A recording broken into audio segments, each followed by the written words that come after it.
بسم الله الرحمن الرحيم ونشهد أن لا إله إلا الله وحده لا شريك له ونشهد أن سيدنا وحبيبنا وشفيعنا وسندنا محمدا عبده ورسوله صلى الله تعالى عليه وعلى آله وأصحابه وبارك وسلم تسليما كثيرا كثيرا. أما بعد فأعوذ بالله من الشيطان الرجيم. بسم الله الرحمن الرحيم. يا أيها الذين آمنوا ادخلوا في السلم كافة ولا تتبعوا خطوات الشيطان إنه لكم عدو مبين. وقال النبي صلى الله عليه وسلم الكيس من دان نفسه وعمل لما بعد الموت. قرآن مجید کی ایک آیت اور رسول اللہ صلی اللہ علیہ وسلم کی ایک حدیث پڑھی ہے. دعا ہے اللہ تعالیٰ صحیح طرح سے بات کہنے کی، سننے کی، سمجھنے کی اور پھر عمل کی توفیق عطا فرمائے.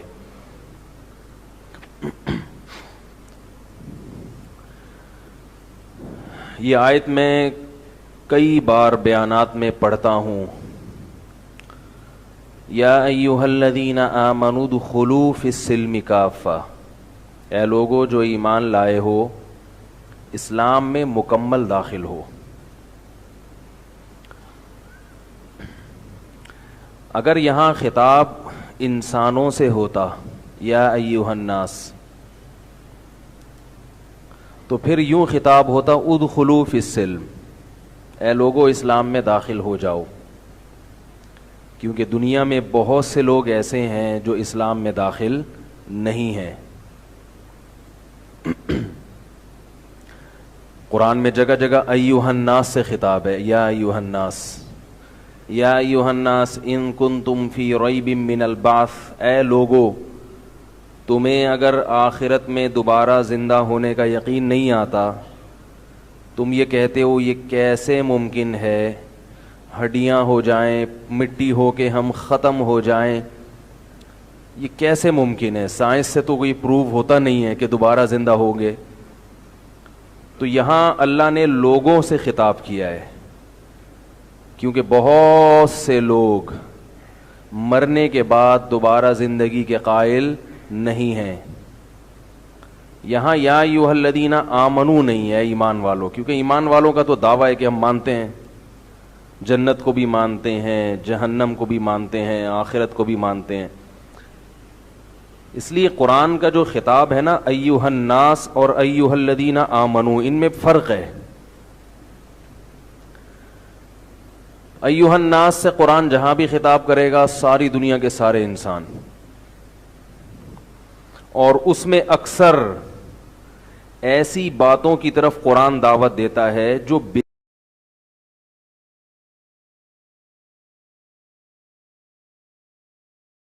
بیسک ہیں. کیونکہ ان بیسک کو اگر آپ نہیں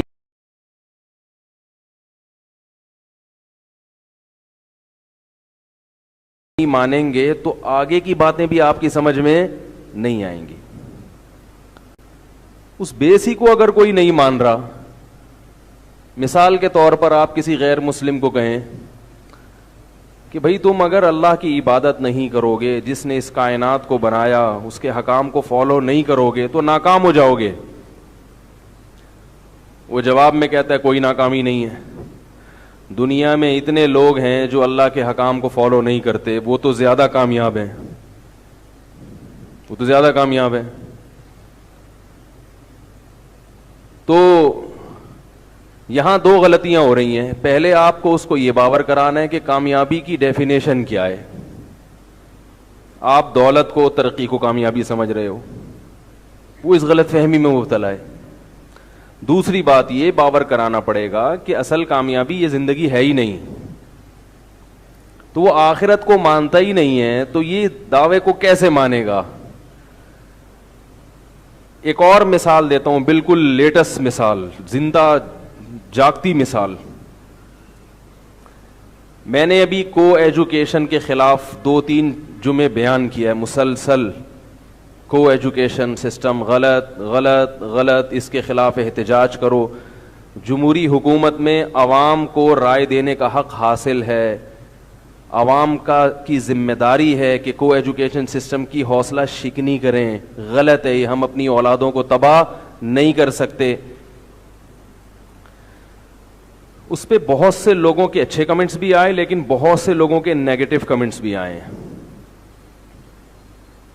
کچھ لوگ نیگیٹو کمنٹس کرتے ہیں، لیکن ان کے کمنٹ سے ایسا لگتا ہے کہ یہ خود نیگیٹو سوچ کے حامل لوگ ہیں، ان کو دلائل سے جواب دیں گے یہ سمجھ میں ان کی نہیں آئے گا.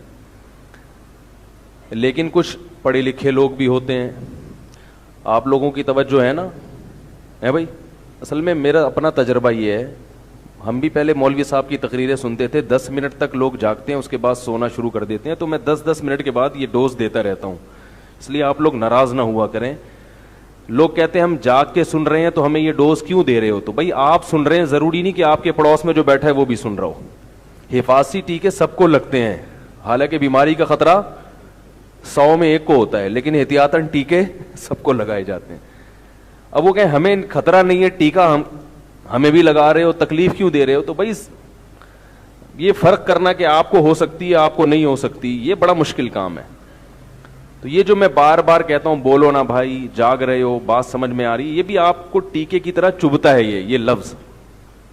تو اس کو حفاظتی ٹیکے کا سوچ کے صبر کر لیا کریں کہ مجھے چبھ رہا ہے، لیکن جس کو بعض لوگوں کو چبھنے سے تکلیف ہو رہی ہے اور بعض کو فائدہ ہو رہا ہے، تو اس لیے یہ تھوڑا سا ٹیکہ جو ہے برداشت کر لیا کریں.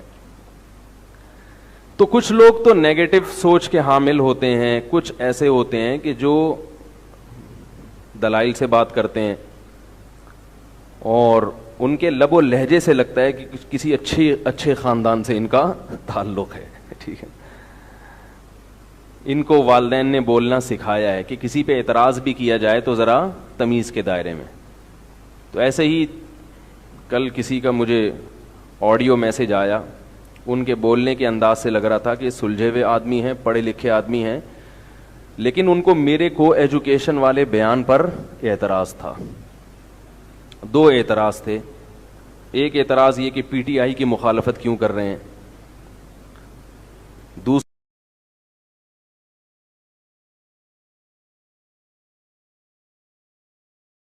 اعتراض یہ تھا کہ ابھی تک یعنی امریکہ کہاں سے کہاں پہنچ گیا اور ہم ابھی تک اسی بحث میں پڑے ہوئے ہیں کہ کو ایجوکیشن ہونی چاہیے کہ نہیں ہونی چاہیے. چھوڑو، اس خول سے باہر نکلو، دنیا بہت آگے پہنچ چکی ہے. یہ کیا اسی چکر میں کہ وہ لڑکیاں ادھر پڑھیں اور لڑکے ادھر پڑھیں اور ایک دوسرے کو دیکھ لیا تو پتہ نہیں کیا ہو جائے گا. کچھ نہیں ہوتا. وہ کہتے ہیں ہم بھی پڑھے ہیں کو ایجوکیشن میں، کوئی طوفان نہیں آ جاتا بھائی. جو غلط لوگ ہوتے ہیں وہ ہر جگہ ہی غلط ہوتے ہیں، سمجھنے، جو صحیح ہوتے ہیں وہ ہر جگہ ہی صحیح ہوتے ہیں. براڈ مائنڈ، نیچ گھٹیا سوچ، یہ اچھی سوچ نہیں ہے، سمجھنے. یہ ان کے الفاظ میں آپ کو بیان کر رہا ہوں کہ دنیا کہاں سے کہاں پہنچ چکی ہے. نیز ہمیں خواتین کو سمجھنے کے لیے بھی کو ایجوکیشن سسٹم کو فروغ دینا پڑے گا تاکہ مردوں کے ساتھ بیٹھیں تو مرد کی سمجھ میں آئے کہ عورت ہوتی کیا ہے، عورت کی سمجھ میں آئے کہ آدمی ہوتا کیا، یعنی سیکھنے کا موقع ملے گا وغیرہ وغیرہ وغیرہ وغیرہ. تو وہ چونکہ ذرا اچھے بولنے کا انداز بھی ان کا اچھا تھا، پڑھے لکھے آدمی لگ رہے تھے، تو میں نے ان کو جو جواب دیا وہ مجھے ڈائریکٹ نہیں آیا، کسی نے بھیجا کہ اس کا جواب دیں. تو میں آپ سے بھی یہ عرض کر رہا ہوں کہ دیکھیں، اگر ہم اس طرح سے جواب دینا شروع کرتے ہیں، جواب تو میں نے بیانات میں بہت دیے ہیں، خود سوالات، ایسے سوالات بھی اٹھائے ہیں جن کی طرف آپ کی توجہ شاید نہ گئی ہو.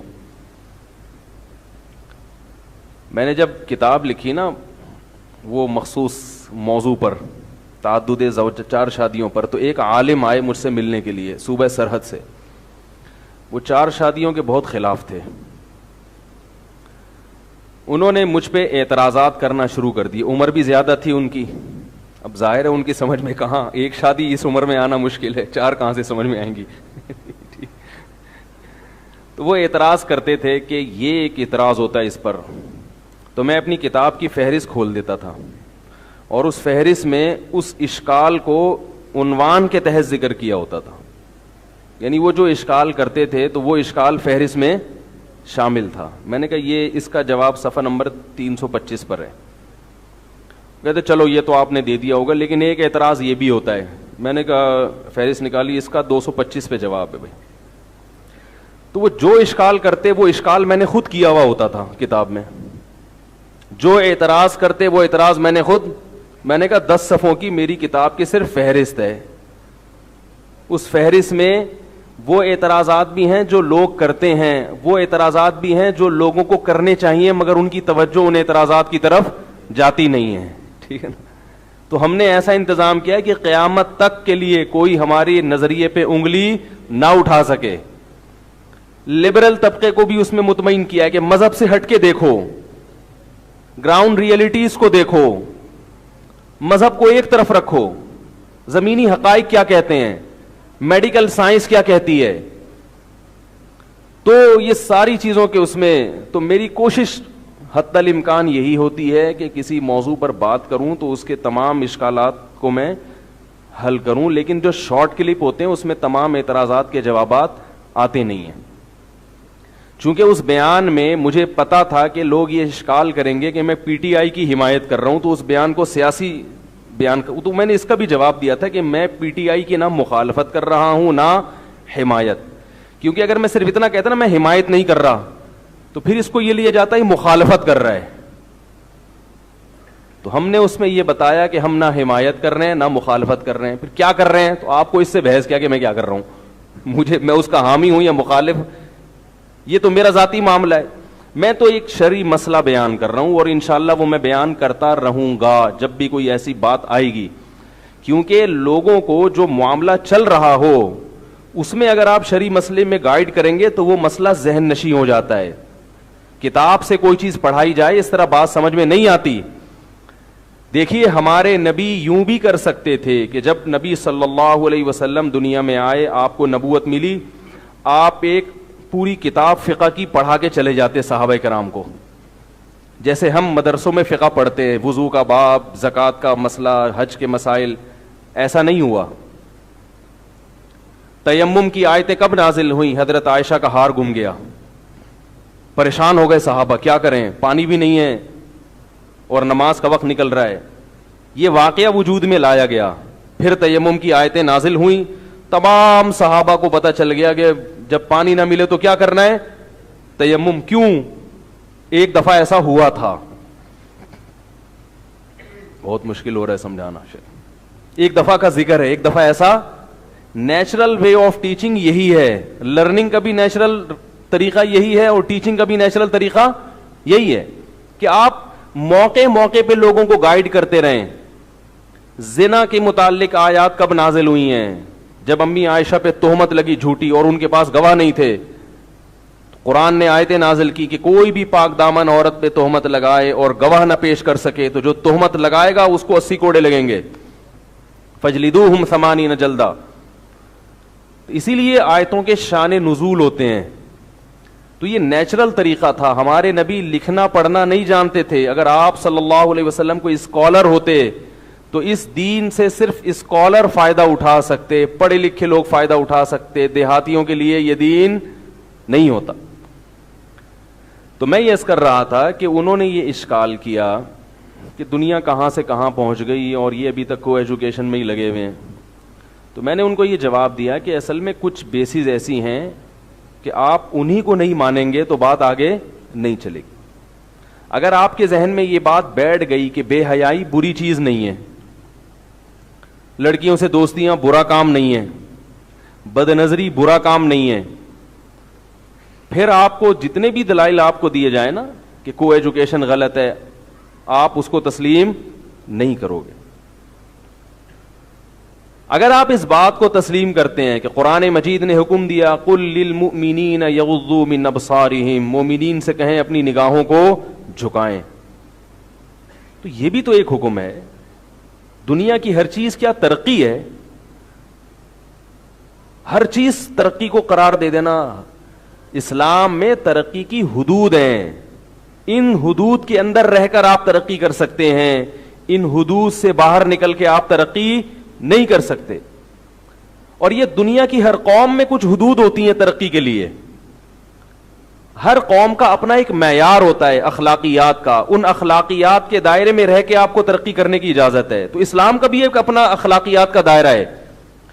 فرق صرف اتنا ہے کہ دنیا کی جو قومیں اللہ کو نہیں مانتی وہ صرف انسانوں کے حقوق کا دائرہ کھینچتی ہیں کہ آپ کو اس دائرے کے اندر رہ کر ترقی کرنی ہے.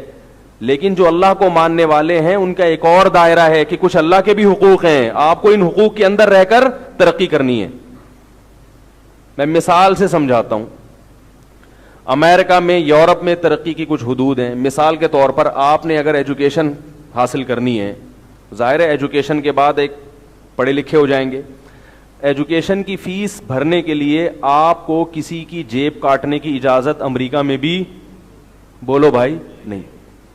کوئی غریب آدمی کہتا ہے کہ یہ اتنا کروڑ پتی آدمی ہے اور اس کے اتنے پیسے ہیں اور یہ ہے بھی اسمگلر, ناجائز کماتا ہے اور یہ عیاشیوں میں اڑا دیتا ہے, اس سے امریکہ میں ترقی کا معیار نیچے آ رہا ہے, تو میں اس کے پیسے چوری کر کے میں اس معیار کو بہتر کروں گا. تو کیا امریکہ میں اس کی اجازت ہوگی؟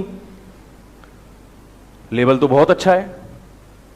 اب اگر کوئی کہے یار اس اسمگلر کے پیسے چورانا غلط ہے, اگرچہ وہ اسمگلر ہے لیکن اگر وہ چوری کر رہا ہے تو یہ اجازت تھوڑی کہ آپ بھی چوری کرنا شروع کر دیں.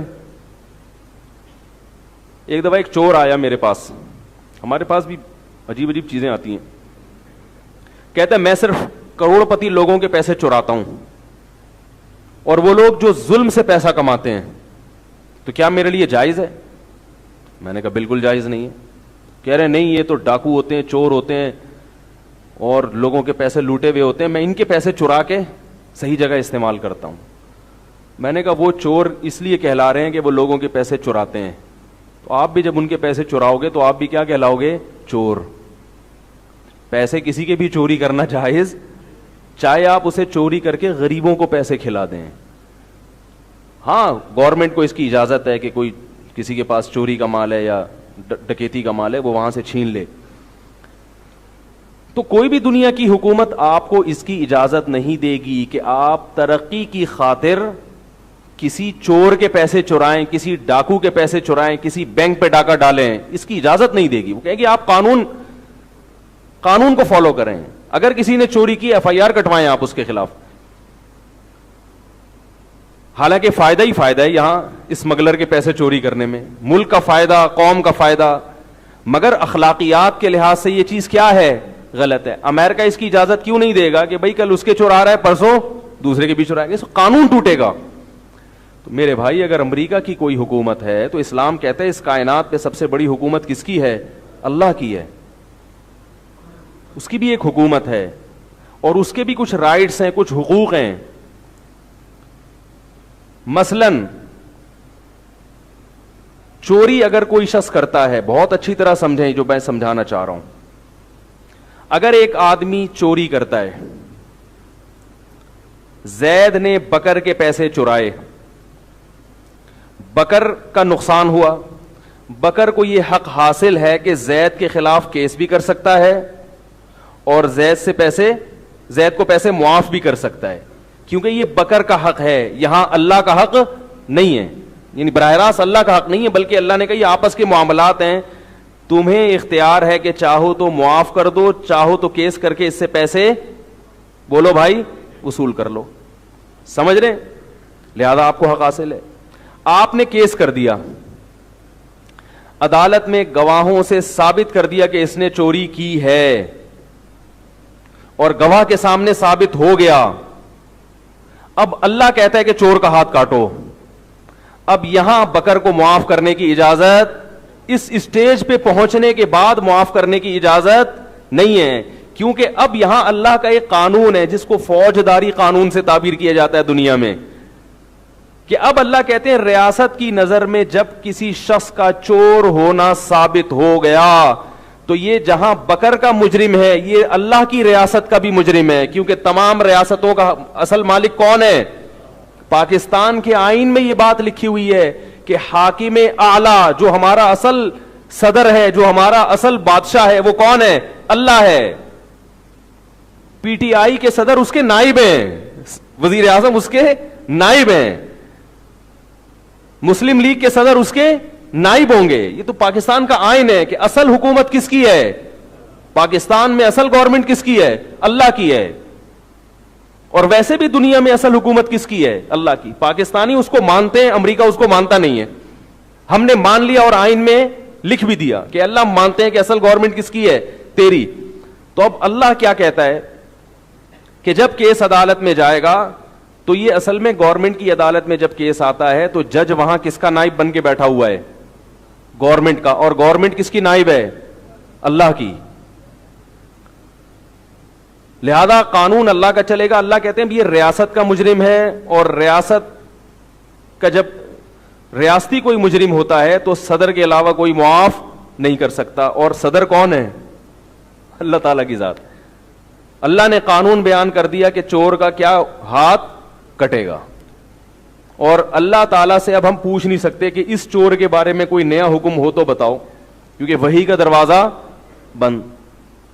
تو اس کو کہتے ہیں اللہ کے حقوق. اسلام میں احکام دو قسم کے ہیں, ایک کو حقوق العباد کہا جاتا ہے اور ایک کو اللہ کے حقوق کہا جاتا ہے. بندے بندوں کے حقوق معاف کر سکتے ہیں, اللہ کے حقوق معاف بولو بھائی نہیں کر سکتے. اس کو میں ایک اور مثال سے سمجھاتا ہوں. دیکھیے زید نے بکر کو قتل کر دیا. کیا کیا, قتل کر دیا. بکر تو بیچارہ مر گیا. اب اس سے تو ہم زندہ کر کے یہ کہہ نہیں سکتے کہ تم زید کو معاف کرنا چاہتے ہو یا اس سے قصاص لینا چاہتے ہو. وہ مر گیا تو شریعت نے اختیار کس کو دیا, بکر کے وارثوں کو. بکر کے وارث تھے, ایک بیٹا تھا, بیوی تھی, ان کو اختیار دیا شریعت نے. ان کو یہ حق حاصل ہے, چاہے تو زید کو بالکل معاف کر دیں, چاہے تو اس سے دیت لے کے اس کو چھوڑ دیں, اور چاہے تو اس کی گردن بولو بھائی اڑا دیں. یہ چونکہ بندوں کا حق ہے, یہاں گورنمنٹ کو معاف کرنے کی اجازت اسلام نے بولو بھائی نہیں دی. گورنمنٹ کو معاف کرنے کی اجازت نہیں دی کہ حکومت معاف. حکومت کہتی ہے تمہارا قتل تھوڑی ہوا ہے, قتل بکر کا ہوا ہے, نقصان کس کا ہوا, بکر کے بچوں کا نقصان ہوا. تو اس کے بچوں کو یہ اجازت ہے کہ چاہے تو اپنے باپ کے قاتلوں سے قصاص لیں, چاہے تو پیسے لے کے چھوڑ دیں. گورنمنٹ کا کام صرف بکر کے قاتلوں کو پکڑ کے بکر کے وارثوں کے حوالے کرنا ہے. گورنمنٹ صرف معاون اور مددگار بنے گی. یہاں تک سمجھ گئے؟ یہ میں آپ کو کوئی معلوماتی پروگرام نہیں پیش کر رہا, ایک بتانا چاہ رہا ہوں کہ گڑبڑ کیا کہاں ہوتی ہے, لوگوں سے کہاں کنفیوژن پیدا ہوتی ہے. جو لبرل لوگ ہیں نا, ان کی بات کر رہا ہوں کہ ان کو اسلام سمجھ میں کیوں نہیں آتا, بہت ساری چیزیں خلط ملط کر دیتے ہیں وہ. تو یہاں گورنمنٹ کو اجازت نہیں ہے. گورنمنٹ صرف کیا کرے گی, زید کے قاتلوں کو پکڑ کے بکر کے حوالے کرے گی. تمہارا نقصان ہوا, تمہارا بندہ گیا ہے, تو تم چاہو تو چھوڑ دو, چاہو تو اس سے قصاص لو. یہ دنیا کی حد تک ہے. آخرت میں بکر پھر اپنا الگ سے انتقام لے گا قاتل سے, کیونکہ یہاں دو جرم کیے ہیں زید نے. بھائی کوئی زید صاحب بیٹھے ہوں تو پیش کی معذرت. زید نے ایک جرم تو یہ کیا کہ بکر کو مارا, اس کا بدلہ تو بکر قیامت کے دن لے گا. اور ایک جرم یہ کیا کہ اس خاندان کا ایک فرد ختم کر دیا, تو خاندان کا بھی نقصان ہوا ہے. خاندان والے اپنے نقصان کی تلافی یا تو دیت لے کے کریں گے, یا گردن اڑائیں گے اس کی, یا بالکل معاف کر دیں, وہ ان کی مرضی. باقی آخرت میں پھر بغیر نمٹے زید سے کہ وہ معاف کرتا ہے کیا کرتا ہے وہ اس کی مرضی, نیکیاں لے کے چھوڑتا ہے, اپنے گناہ اس کے کندھے پہ ڈالتا ہے, وہ آخرت کی ہیڈک ہے. یہ کس کا حق ہے, بندوں کا حق. قصاص کس کا حق ہے, بندوں کا. اسلام میں اگر کوئی آپ کی آنکھ پھوڑ دے تو قرآن صاف لفظوں میں آپ کو یہ رائٹ دیتا ہے کہ آپ بھی اس کی آنکھ پھوڑ سکتے ہیں. چاہے تو آنکھ پھوڑ دیں یا آنکھ کی دیت لے لیں جو کتابوں میں لکھی ہوئی ہے, اور چاہے تو بالکل معاف کر دیں.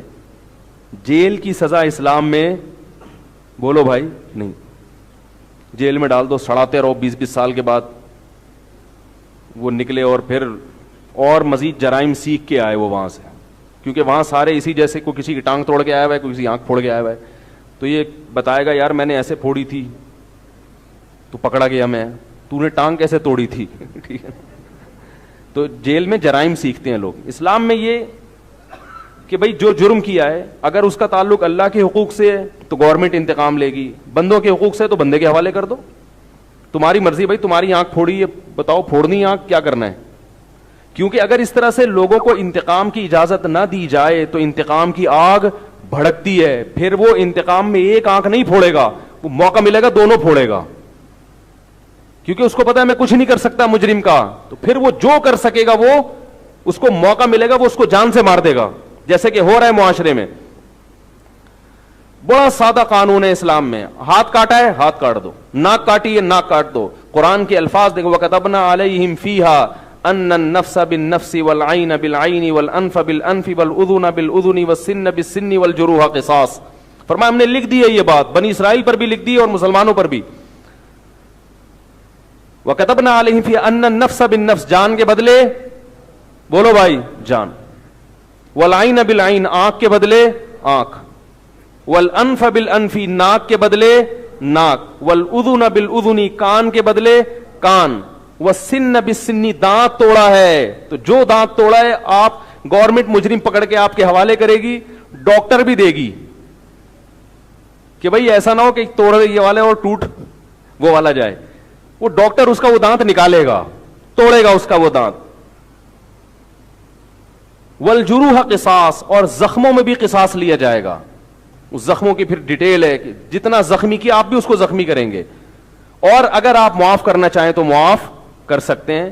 فمن تصدق به, قرآن نے معافی کی ترغیب دی, فرمایا جو صدقہ کر کے معاف کر دے, فہو کفارۃ اللہ, تو یہ تمہارے لیے کفارہ ہے, اللہ تمہاری خطاؤں کو معاف کرے گا. اس کا فائدہ کیا ہوگا, مجرم جب آپ کے قبضے میں آئے گا, پھر آپ مجرم کو پتا ہے کہ یہ مجھ سے انتقام لے سکتا ہے مگر نہیں لے رہا, تو مجرم کے دل میں آپ کی محبت پیدا ہوگی اور وہ آپ کا احسان مانے گا. عین ممکن ہے یہی چیز اس کو برائیوں سے روک دے. آج آپ مجرم کو جو چھوڑ دیتے ہو, مجرم کو پتا ہے یہ میرا کچھ بھی نہیں کر سکتا, اگر یہ کچھ کرے گا تو اس کو پتا ہے کہ میں دوسری آنکھ بھی پھوڑ دوں گا اس کی. ابھی سرینا مارکیٹ میں کیا ہوا ہے, ایک موبائل والے سے کچھ ڈاکو آئے موبائل چھیننے کے لیے, انہوں نے مزاحمت کی, ڈاکوؤں کو پکڑ لیا, پولیس کے حوالے کیا. وہ پولیس نے اس کے ساتھ کچھ ایسا سلوک کیا ہے, کیا کیا ہے, وہ ڈاکو قتل کرنے نہیں آیا تھا, صرف ڈاکو نہیں چور کہہ لیں آپ اس کو, چوری کر کے جا رہا تھا, ڈاکو نہیں تھا چور تھا, چوری کر کے جا رہا ہے, اس کو پکڑ کے تھانے والوں پتہ نہیں کیا اس کو مارا پیٹا, اس کے دل میں انتقام کی ایسی آگ پیدا ہوئی کہ اس نے اس دکان کے مالک کو ہی قتل کر دیا. یہ ہے اسلام کو فالو نہ کرنے کا نتیجہ. کوئی قانون ہی نہیں ہے, کوئی ضابطہ ہی نہیں ہے, ایک بھیڑ چال چل رہے ہیں. جس کا جتنا جرم ہے اس کو اتنی سزا نہیں ملتی, بعض دفعہ ملتی نہیں ہے, ملتی ہے تو اتنی لمبی ملتی ہے کہ وہ اور بڑا مجرم بن کے نکلتا ہے. یار میں نے اتنا بڑا جرم تھوڑی کیا تھا کہ مجھے مجھے یعنی وہ اور انتقام کے جذبات پیدا ہوتے ہیں. تو اسلام نے کیا کہا کہ بھائی معاف کرنے کا اختیار کس کو ہے, جس کے ساتھ جرم ہوا ہے وہ چاہے تو معاف کر دے, چاہے تو چھوڑ دے. اب ایک اور میں آپ کو مثال دیتا ہوں, اس سے بات سمجھ میں آئے گی کہ ایک حق اللہ ہوتا ہے کہ اس میں آپ کو معاف کا اختیار نہیں ہوتا. زید نے بکر کو قتل کیا, بکر کو اختیار ہے, گورنمنٹ کو اختیار نہیں ہے. زید نے بکر کو ایسے قتل نہیں کیا, بلکہ بندوق لے کے آیا, دن دہاڑے ڈکیتی کرنے نکلا تھا, بکر مل گیا اس کو راستے میں, بندوق یہاں رکھ کے اس سے جیب سے پیسے نکال لیے, جیسے کہ موبائل اسنیچنگ کے واقعات ہو رہے ہیں ہمارے یہاں. ایسا مجرم جب بکر کو پتا چلا کہ زید فلاں علاقے پر ہے, بکر کو اختیار ہے کہ چاہے تو معاف کر دے, چاہے تو اس کے خلاف بولو بھائی کیس کرے.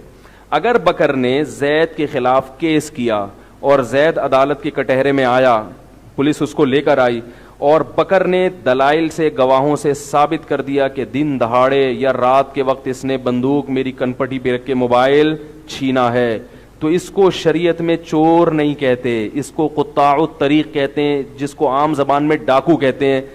اب عدالت میں جب یہ ثابت ہوگا تو اب بکر کو معاف کرنے کا اختیار بولو بھائی نہیں ہے, حالانکہ اس نے یعنی پہلی صورت میں اختیار تھا. لیکن جرم کی نوعیت کیا ہے, اب یہ ریاست کا مجرم ہے, اور ریاست کس کی ہے, اللہ کی. اور اللہ نے اس کے بارے میں قانون بیان کر دیا, انما جزاء الذین یحاربون اللہ ورسولہ ویسعون فی الارض فسادا ان یقتلوا او یصلبوا او تقطع ایدیہم وارجلہم من خلاف او ینفوا من الارض.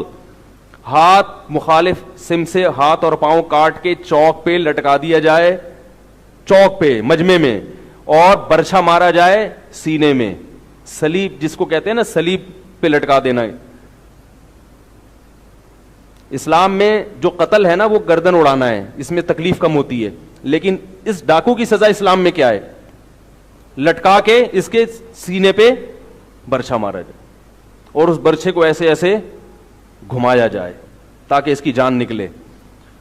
اور آگے جو چیز فقہا بیان کرتے ہیں, جو مسلمانوں میں متواتر چلا آ رہا ہے خلفائے راشدین سے, جس کا کے آثار ملتے ہیں کہ اس کی لاش کو عبرت کے لیے کچھ وقت تک کے لیے پبلک پلیس پر لٹکا دیا جائے. یہاں بھی گورنمنٹ کو معاف کرنے کی اجازت, بولتے کیوں نہیں؟ آپ میں سے کوئی تو ہے تو نہیں نا, تو نہیں ہے تو پھر بولیں.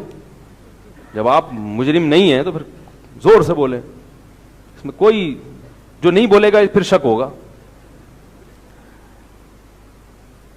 اب یہ چونکہ قرآن نے سزا بیان کی ہے, اس سزا کی معافی کا اختیار گورنمنٹ کو نہیں ہے. بات آ رہی ہے سمجھ میں؟ کیونکہ یہ اللہ کا مجرم ہے. اب بکر کہہ کے مجھے بڑا ترس آ رہا ہے, بیچارے نے تو یہاں بندوق رکھی تھی, 50 روپے تو چرائے ہیں میرے, میں نہیں اس کو ساتھ رابطہ دیکھ سکتا. تو ہم یہ کہیں گے کہ یہ اللہ کا قانون ہے, آپ کو معاف, آپ کو اتنا ترس آ رہا تھا تو کیس ہی نہ کرتے اس کے خلاف, ٹھیک ہے نا. یہ اللہ آپ پہ ترس کھا کے ایسے مجرموں کو معاف نہیں کرے گا, کیونکہ اس کے پاس بندوق تھی. 50 روپے کی خاطر جہاں آپ کی جان لے سکتا تھا وہاں اوروں کی بھی جان لے سکتا, اور پتہ نہیں کتنوں کی جانیں لی ہوں گی اور کتنوں کی جانیں مزید لے گا. ایک چیز اللہ نے یہاں بیان کر دی, فرمایا الا الذین تابوا من قبل ان تقدروا علیہم.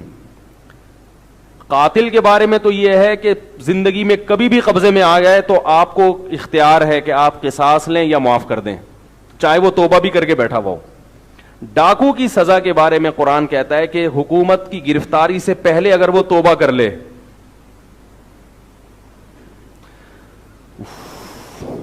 بھائی حکومت نے اس کو جب تک گرفتار نہیں کیا, کیس نہیں چلا, اور اس نے توبہ کر لی اور توبہ کے آثار بھی ظاہر ہو گئے, پتا چل گیا بھائی چلہ لگا کے آ گیا, 4 مہینے کے لیے گیا ہوا ہے, صوفی بن گیا, آثار ظاہر ہو گئے, تو پھر اس کو ڈاکوؤں والی سزا نہیں دی جا سکتی, کیونکہ یہ اللہ کا مجرم ہے, اللہ توبہ قبول کرتا ہے. پھر کیا ہوگا؟ پھر یہ دیکھا جائے گا اگر اس نے قتل کیا ہے تو پھر قصاص والی سزا تو لی جائے گی, کیونکہ اس کی اتھارٹی کس کو ہے؟ جس کا بندہ قتل ہوا ہے نا اس کو معاف کرنا, یعنی وہ جو حد تھی, حد وہ ساقط ہو جائے گی, لیکن قصاص ساقط نہیں ہوگا. بات آ رہی ہے سمجھ میں؟ تو یہ اسلام نے کچھ حدود کی ہیں کہ بھئی اللہ کہتے ہیں میں بھی ہوں, میری بھی کوئی اہمیت ہے, میری بھی سنو. اب اس تمہید کے بعد میں آپ سے ایک بات کہتا ہوں کہ دیکھو اسلام میں بے حیائی یہ ایک جرم ہے. یہ جرم اللہ کا, یعنی اللہ کے قانون کی خلاف ورزی ہے. یہ انسانوں کے حقوق کی براہ راست, اس میں انسانوں کے حقوق کی مخالفت نہیں ہے. یہی وجہ ہے کہ اگر کوئی شخص زنا کرتا ہے کسی عورت سے, عورت بھی راضی مرد بھی راضی اور دونوں کنوارے بھی ہیں, یعنی کوئی شادی شدہ بھی نہیں ہے, کوئی ایگریمنٹ بھی نہیں ہے کسی عورت کا کسی مرد سے یا مرد کا کسی عورت سے, کنوارے ہیں, تو ریاست تو اس کی عام طور پر اجازت دیتی ہے, مگر اللہ اس کی اجازت بولو بھائی نہیں دیتا. یہ اللہ کے قانون کی خلاف ورزی ہے. لہذا آپ اگر کتنی ہی ترقی کر لیں تو اس ترقی میں اگر آپ ایسا ماحول پرووائڈ کر رہے ہیں کہ جو لوگوں کو زنا کی طرف لے کے جا رہا ہے, تو اللہ اس ترقی کی آپ کو اجازت بولو بھائی نہیں دے گا. بھائی جب امریکہ کا کچھ قانون ہو سکتا ہے, برطانیہ کے اپنے قوانین ہو سکتے ہیں, تو اللہ کے نہیں ہو سکتے؟ یہ عجیب اللہ ہے جس کے کوئی قانون ہی نہیں ہے, ساری چلے گی آپ کی مرضی, بس اللہ اللہ کرتے رہو بیٹھ کے. اللہ کو ایسا ماننا قبول نہیں ہے. تو جو لوگ لبرل لوگ ہیں ہمارے کو ایجوکیشن سسٹم کے خلاف تقریریں کر رہے ہیں اور کمنٹس کر رہے ہیں, ان سے میں یہ کہوں گا کہ آپ اللہ کو مانتے ہو کہ نہیں مانتے؟ اگر نہیں مانتے تو پھر آپ سے بحث فضول ہے. پھر تو یہ ملک امریکہ کے حوالے کر دیں, میں بار بار کہتا ہوں, وہ زیادہ اچھا چلا سکتا ہے پاکستان کی نسبت. نام پاکستان رہنے دیں, حکومت کس کی ہونی چاہیے؟ امریکہ کی. آپ کہیں ہم دوسری قوم کو برداشت نہیں کریں گے, تو ویسے کون سی ساری ایک قومیں رہتی ہیں اس ملک میں؟ پنجابی الگ ہیں, سرائکی الگ ہیں, پٹھان الگ ہیں, ہند کو الگ ہیں, سندھی الگ ہیں, مہاجر الگ ہیں, اور آپس میں پھڈے بھی ہیں. تو اگر انگریز آ گئے تو کیا ہو گیا؟ انگریز آ گئے تو کیا ہو گیا بھائی؟ اور چلو اگر آپ کو اپنا ہی صدر چاہیے تو آپ بولیں گے ٹھیک ہے, یہ ایک صوبہ ہوگا پاکستان امریکہ کا, گورنر ہماری قوم کا ہوگا. امریکہ اس کے لیے تیار ہو جائے گا فوراً. ایسا ترقی کرے گا ملک, بلکہ ترقی کیا کرے گا, گریوی میں جو ہے نا ریڈی میڈ ترقی ملے گی ہم کو. ترقی کرنے کی ہمیں ضرورت, بولو بھائی, رہے گی نہیں. تو کیا ضرورت ہے الیکشن کرانے کی اور اتنی ٹینشنوں کی اور یہ سب چیزوں کی اور سڑکیں بنانے کی؟ چھوڑو, ملک امریکہ کے حوالے کرو. دیکھو 1 مہینے میں امریکہ بن جائے گا, ہم امریکی کہلائیں گے. اور اگر آپ سمجھتے ہیں ہم محب وطن امریکی کہلانا پسند نہیں کرتے تو لکھوا لو, ہم کہلائیں گے پاکستانی. ہر چیز کا جواب موجود ہے, لیکن ترقی تو ہوگی. نہ یہ ملک کے مفاد کے خلاف ہے, نہ یہ قومیت کے خلاف ہے, نہ یہ مذہب کے خلاف ہے. باقی امریکہ کے حوالے کرنے کے بعد بھی جمعے کی نماز ہوگی, کیونکہ امریکہ میں بھی جمعے کی نمازیں, بولو بھائی, ہوتی ہیں. حج بھی ہوگا, امریکہ سے بھی لوگ حج کرنے جاتے ہیں. چوریاں ختم, موجہ ہی موجہ, مزے ہو جائیں گے. تو کتنا گرین کارڈ حاصل کرنے کے لیے نوجوان کوشش کرتے ہیں. اسی یہ جو ہمارا کارڈ ہے, امریکہ کا کارڈ گرین ہے, تو یہ جو ہمارا جو پاسپورٹ ہے نا, اس کا تھوڑا سا ڈیزائن چینج کر دیں گے بس. اور اگر آپ کو اتنے محب وطن ہے کہ نہیں یہی ڈیزائن چاہیے تو یہ ایگریمنٹ کر لیں گے, بھائی ڈیزائن بھی یہی رہے گا. کیا خیال ہے؟ ڈیزائن بھی یہی رہے گا. سب چیزوں پہ امریکہ کمپرومائز کر لے گا اگر اس کے سسٹم کو آپ قبول کر لیں. جنگ ہی اس بات کی ہے کہ ہم اس سسٹم کو قبول کرنے کے لیے تیار نہیں ہیں. بلکہ اس سے پہلے تو انڈیا ہے, اتنا بڑا ملک تھا انڈیا, بنگلہ دیش اور پاکستان. آج تینوں ممالک اگر اکٹھے ہوتے, میں کہتا ہوں چائنا سے بڑی طاقت بن چکے ہوتے. معاشی لحاظ سے کتنی ہے, دونوں ملکوں کا آدھے سے زیادہ بجٹ تو دونوں کی ڈیفنس پہ خرچ ہو رہا ہے. کشمیر کا پھڈا حل نہیں ہو, لوگوں نے دکانوں پہ لکھ کے لٹکایا ہوا ہے ادھار کشمیر کی آزادی تک بند رہے گا. لوگوں کو پتا ہے کشمیر کا بھی مسئلہ بھی حل ہونے والا نہیں. کتنی جانیں کشمیر میں لوگوں کی ضائع ہو رہی ہیں, ظلم ہو رہا ہے, کتنے لوگ کشمیری شہید ہو رہے ہیں. انڈیا کا بھی پیسہ خرچ, پاکستان کا بھی پیسہ خرچ, پھڈے بازی, توپیں, بم ایک دوسرے کی طرف, اور کیا کیا. یہ سارا پھڈا ہی حل ہو جاتا اگر ہم کلچر کے معاملے میں کمپرومائز کر لیں. باقی انڈیا میں بھی لوگوں کی داڑیاں ہیں, حج وہاں سے بھی لوگ کرتے ہیں, بلکہ وہاں حج کا حج بھی سستا ہے, وہاں تو زیادہ سستا حج ہوتا ہے. رہا مسئلہ ہندوؤں کے مندروں کا, تو وہاں بھی ہیں یہاں بھی ہیں. مندر پہ تو اسلام نے پابندی نہیں لگائی نا کہ بندر اڑا دو ان کے. اسلام نے کہا جو مندر جائے مندر جائے, مسجد میں آنا ہے مسجد آؤ. تو مسئلہ ہی سارا کس کا ہے میرے بھائی؟ کلچر کا تو مسئلہ ہے سارا. اسی پہ کمپرومائز کر کے بیٹھ گئے آپ, تو بچا کیا پھر؟ اسی کلچر کی حفاظت کے لیے ہم بھوک اور پیاس کو برداشت کر رہے ہیں, لوڈ شیڈنگ کو برداشت کر رہے ہیں. ورنہ ایک دن بھی اس ملک میں کوئی رہنے والا نہ ہو. میرے پاس یورپ سے, امریکہ سے لوگوں کی کالز آتی ہیں, بچے بگڑ رہے ہیں. بچے کیا ہو رہے ہیں؟ بگڑ رہے ہیں. اتنے بچوں کو انہوں نے حقوق دے دیے کہ ابا کے حقوق کم پڑ گئے ہیں, بچوں کے حقوق زیادہ ہو گئے. بچہ باپ بن گیا, اور باپ کیا بن گیا ہے؟ بچہ بن گیا. بچہ باپ کو تھپڑ لگا دے کوئی قانون نہیں ہے, ابا تھپڑ لگا دیں جیل. تو کتنے لوگ پریشان ہیں, مجھے کال کرتے ہیں بیگم بگڑ گئی. ایک صاحب کا فون آیا, بتانی نہیں چاہیے ایسی باتیں, لیکن کیا کروں یار, اب بات بتاؤں گا تو پتہ چلے گا نا کیا ہو رہا ہے دنیا میں. ایک صاحب کا فون آیا کہ میری بیگم کے کسی سے تعلقات ہو گئے, وہیں یورپ میں کسی کنٹری سے. تو میں نے کہا کیس کرو. انہوں نے کہا یہاں کیس ویس نہیں ہوتا. لبرل لوگ ہیں, کیا ہے ہیومن رائٹس, آزاد ہیں. یہ گھٹیا سوچ نہیں ہے پاکستانیوں کی طرح.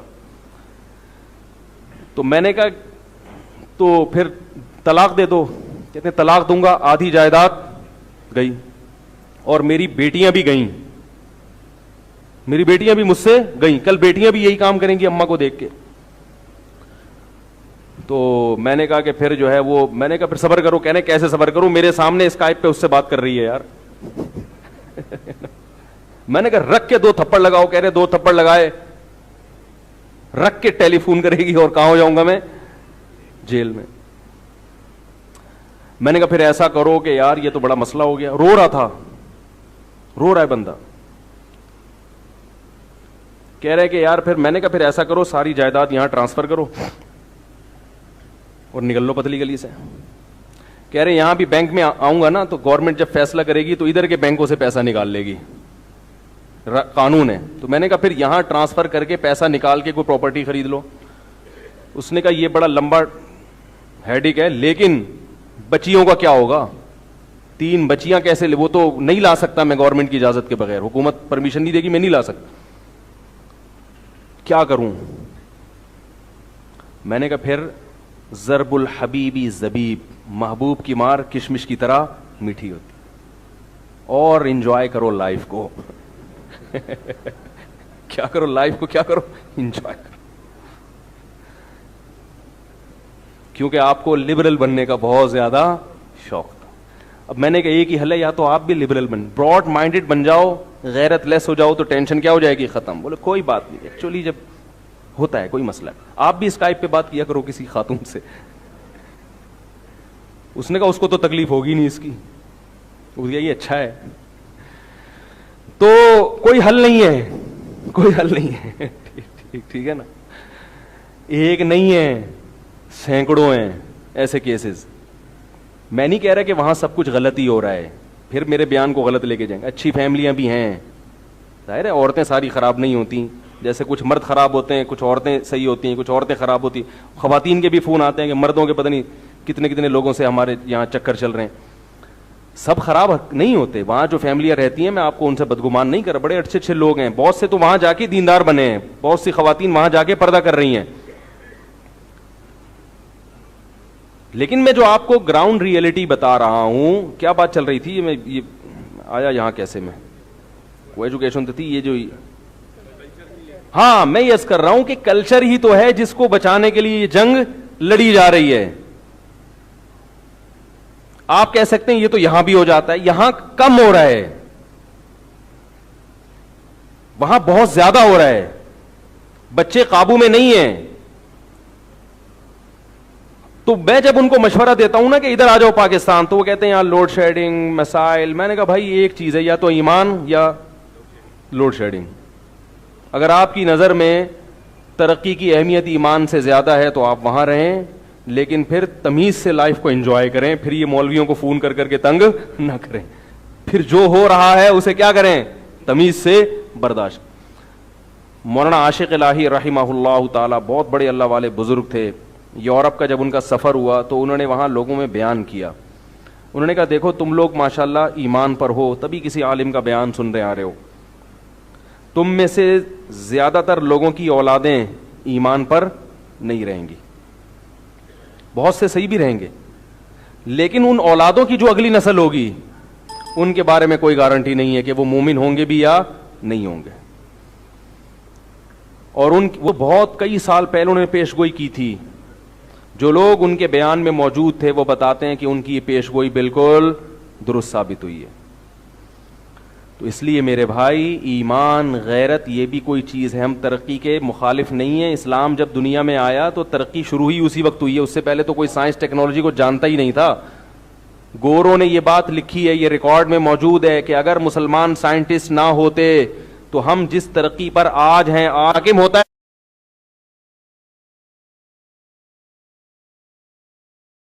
ہے نا وہ ترقی کرتا ہے, غلام قومیں ترقی نہیں کیا کرتی ہیں.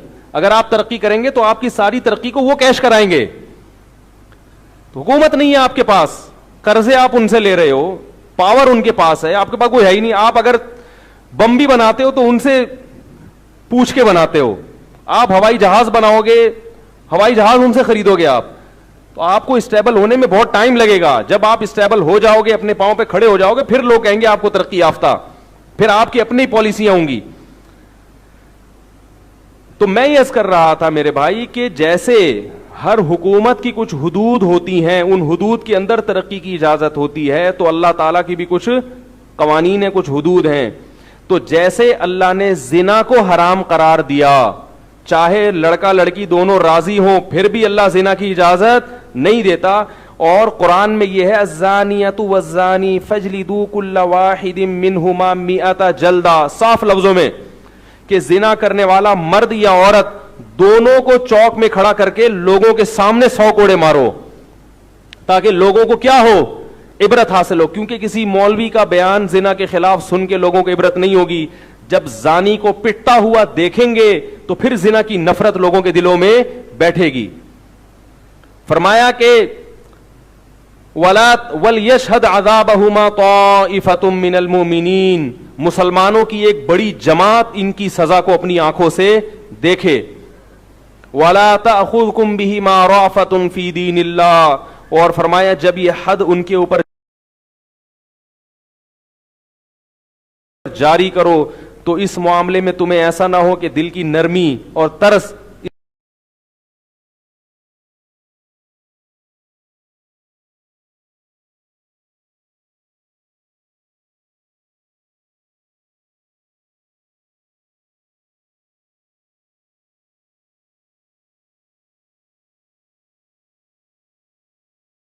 کو ایجوکیشن زنا کے لیے تو نہیں بنائے گئے, اس لیے تو نہیں کہ زنا کریں, اور وہاں سارے زنا کرتے بھی نہیں ہیں, بہت سے اچھے لوگ ہیں, زیادہ تر تو الحمدللہ ہمارے معاشرے میں بچ کے ہی نکلتے ہیں, اب تک کی جو رپورٹ ہے. اس کا بھی قرآن نے جواب دے دیا وَلَا تَقْرَبُوا الزِّنَا, وہ کام جو زنا کے قریب لے کے جاتا ہے وہ بھی بولو بھائی مت کرو. اور قرآن نے بتا دیا کون سا کام زنا کے قریب لے کے جاتا ہے, بد نظری.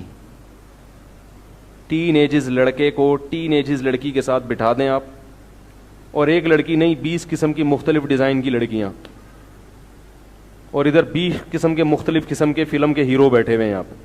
کیونکہ ٹین ایجز جو لڑکے ہوتے ہیں نا, ان میں ہر آدمی اپنے آپ کو کسی فلم کا کیا سمجھتا ہے, ہیرو. ہمارے ایک دوست ہیں مولانا طارق جمیل صاحب, اللہ تعالیٰ ان کی عمر برکت دے, ان کے خاص شاگرد ہیں. ابھی میں فیصلہ آباد کیا, انہوں نے ایک بڑا زبردست لطیفہ سنایا کہ ایک آدمی تھا, بھینگا پن ہوتا ہے نا آنکھوں میں تھوڑا سا ٹیڑھا پن ہوتا ہے, تو اس کو کسی گرل فرینڈ نے بیوقوف بنایا. لڑکیاں بیوقوف بھی بناتی ہیں پیسے نکلوانے کے لیے. بیوقوف بنایا کہ تمہاری آنکھیں تو فلاں فلم اسٹار سے ملتی ہیں. وہ بیچارہ اپنی تعریف انسان غلط بھی سنے نا تو یقین کر لیتا ہے. آنکھوں میں اعورار تھا, تھوڑا سا بھینگا پن تھا آنکھوں میں ان کے, اسے کوئی لڑکی لفٹ نہیں کراتی تھی. تو ایک لڑکی نے سوچا پیسے والا آدمی ہے تو پیسے نکالو, اس سے دوستی کرو. تو اس کی تعریف کی, تمہاری لوگ کہتے ہیں تمہاری آنکھیں خراب ہیں, تمہاری آنکھیں تو فلاں فلم اسٹار سے ملتی ہیں. یہ بیچارے خوش فہمی میں مبتلا ہو گئے کہ میری آنکھیں ٹیڑھی مڑی ہو کے بھی ماشاءاللہ اتنی حسین ہیں. تو ایک دن اس نے اپنے دوست کو بلایا اور کہا کہ ذرا میری آنکھوں میں آنکھیں ڈالو. ٹھیک ہے, اور آنکھیں قریب کر کے آنکھوں میں آنکھیں ڈال کے غور سے دیکھ کے بتاؤ کہ فلاں ایکٹر سے ملتی ہیں کہ نہیں ملتی. اس دوست نے جب آنکھیں آنکھوں میں ڈالی, کافی دیر غور کر کے کہا کہ یہ تو آپس میں نہیں ملتی.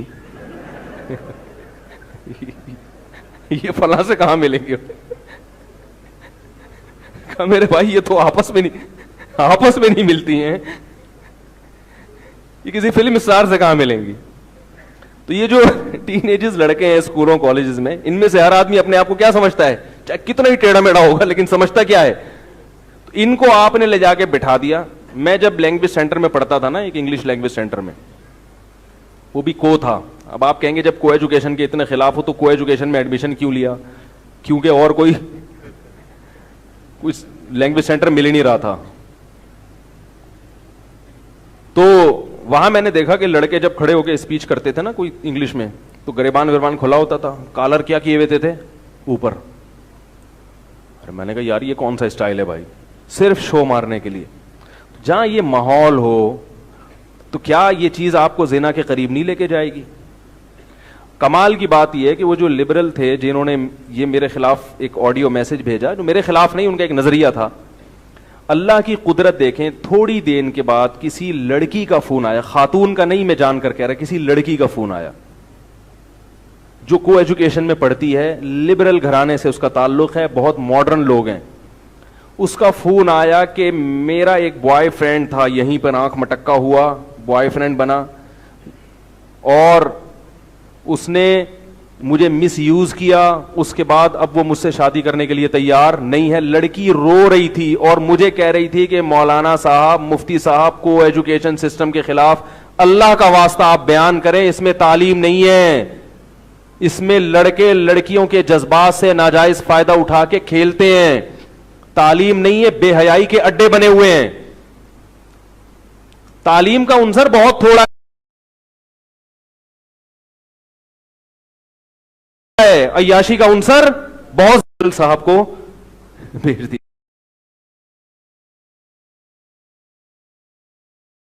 دیا, جو ان کو بھیج دیا کہ یہ ایک ماڈرن لڑکی ہے, ماڈرن گھرانے سے تعلق ہے, یہ کہہ رہی ہے کہ یہ شکایت میرے علاوہ اور بھی بہت ساری لڑکیوں کو ہے.